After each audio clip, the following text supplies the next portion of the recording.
Hi there, and welcome to this Lord of the Flies study guide to help you to prepare for your English Literature GCSE.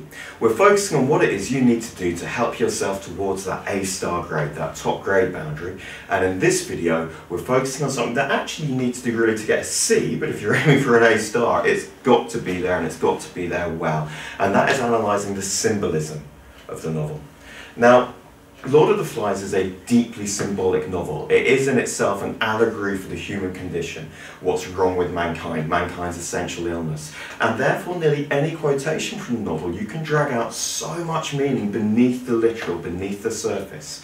So, in this video I'm going to use an example, and that example is an answer to this question. How does Golding present Roger in Lord of the Flies? When you're analysing symbolism, it's really important to think of the text as being an iceberg. You have the text itself, the story, which is what's above the surface, but 90% of its meaning is actually down here below. And if you're aiming for that A-star, you've got to spend just as much time, if not more time, analysing that which is below the surface than simply that which is up the top. So think of the text as being like an iceberg, and link everything to human nature. What do we learn about the human condition? If you're doing that, you will be analysing the symbolism of the novel and you will be moving towards that top grade boundary as long as you're doing the other things as well. Okay, let's have a look at an example.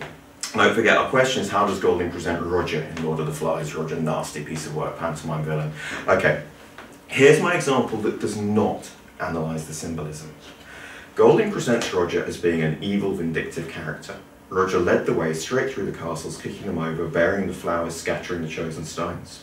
This implies to the reader that Roger is a malevolent character, as he deliberately sets out to upset the little uns and ruin their game.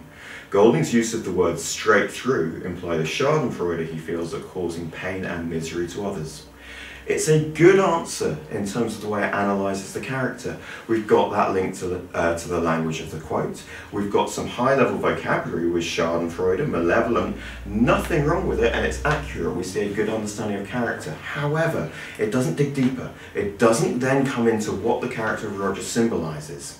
If we add it, you'll see the improvement in that answer. Here we go. We're going to add what's beneath the surface of the iceberg. Exactly the same answer up until this point.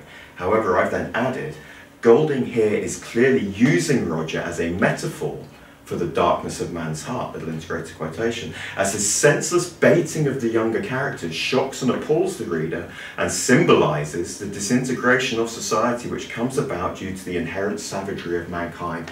There's that link to human nature. Roger's not just a bad person, he represents that which is bad in everybody, and therefore we're getting into the symbolism. Okay, recap for you. Symbolism is vital whatever grade you're going for, but it's got to be there for the top end grades. Think of the text as an iceberg. Think about spending just as much time, if not more time, delving into what's beneath the surface and what it represents than just that which is above the surface in the story.